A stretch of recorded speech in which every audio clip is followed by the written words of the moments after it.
জীবনে পোলাও বিরিয়ানি কোনোদিন খাও নাই? আরে খাইছি তো, কিন্তু একটু আগে একটা রুটি খাইছি না, একটা তো না, তাও হাফ হাফ। ক্ষুধা লাগছে অনেক বেশি, ক্ষুধা তো যেতেছে না। আচ্ছা থাক, খাবো না, আমি না খেয়ে থাকতে পারি, অভ্যাস আছে। ড্রাইভার। জি স্যার।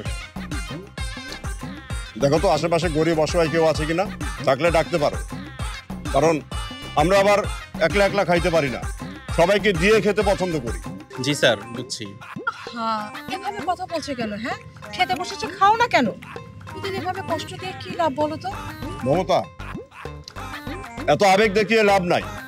আমি জানতাম এমনই হবে, ঠিক আছে? গাছতলায় থাকবে আর ওই একটা রুটি অর্ধেক করে খাবে। এরকম এই পোলাও বিরিয়ানি মাংস না, এগুলো আর কোনোদিনই কপালে জুটবে না। শোনো, তুমি চিৎকার করে বলো, এসব পোলাও বিরিয়ানি আমরা খাই না। আমরা প্রকৃতির মাঝে বসবাস করি, আমরা প্রাকৃতিক খাবার খাই, ফলমূল খাই, শাকসবজি খাই, যা আমাদের শরীরে এনার্জি দেয়। বলো। মোহনা, আমরা ওইসব তেল চর্বিযুক্ত খাবার টাবার খাই না, আমরা একদম প্রাকৃতিক খাবার খাই। তবে কেউ যদি আমাদেরকে সাধে, তাই আমরা খাবো। এই হ্যাঁ নাকি তুমি? হ্যাঁ, তোমার এটা বলতে বলছি? কখন বলছি সাদলে খাবা? বলো সাদলে খাবা না। আমরা সাদলেও খাবো না। জানো মতি মিয়া, কখন বলে যে ভালো মন্দ খাবার খাবো না জানো? যখন ওই ভালো মন্দ খাবার খাওয়ার মতো সামর্থ্য থাকে না।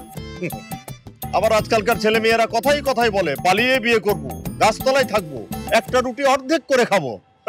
তারপর যখন ওই গাছতলায় এসে না বাস্তবতা বুঝতে পারে, তখন কি বলে জানো? তখন বলে আঙ্গুর ফল টক। জি স্যার, বুঝছি। এখনো সময় আছে, ডিভোর্স দিয়ে আমার কাছে এসে পা ধরে ক্ষমা চা, আমি মাফ করে দেব। এই ক্ষমা আমার লাগবে না। আমরা প্রকৃতির মাঝে অনেক সুখেই আছি, সুখে শান্তিতে সংসার করছি। হ্যাঁ, জামাইকে নিয়ে গাছতলায় শুয়ে থাকলেই যদি সুখী হওয়া যেত না, তাহলে আর কেউ এই দুনিয়ায় অট্টালিকা বানাইতো না। ওই তোমার মতো ভবঘুরে হতো, আর ওই জামাইকে নিয়ে গাছতলায় শুয়ে থাকতো। সুখ তো কারো গায়ে লেখা থাকে না, মনের সুখই বড় সুখ, তাই না? আর আমার সুখ নিয়ে কারো এত চিন্তা করা লাগবে না। বৃষ্টি আসলে তখন বুঝবা কেমন লাগে। আমরা তো বৃষ্টির জন্য অপেক্ষা করতেছি, তাই না বাবু? কখন বৃষ্টিটা আসবে, আমরা দুজন বৃষ্টিতে ভিজবো, রোম্যান্স করব, তাই না বাবু? দেখো তো কত বড় নির্লজ্জ, হ্যাঁ, কত বড় বেয়াদব। বাবা মার সামনে কি করছে দেখো, দেখো দেখো দেখো। চলো আমরা যাই, ওরা যদি এভাবে সুখে থাকতে পারে থাকুক না, চলো আমরা যাই। আমিও বলে দিলাম, সর্বোচ্চ 7 দিন। এই 7 দিনের মধ্যে যদি লেজ গুটিয়ে না পালায় না, আমার নামও কাদের চৌধুরী না।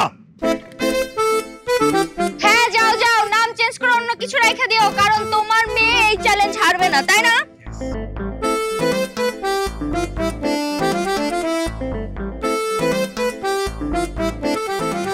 দেখো দেখো, মা না টিফিন বাড়িতে রেখে গেছে, আমি নিয়ে আসি। থাক, বাগদা না। এই ঠিক আছে, খাবো।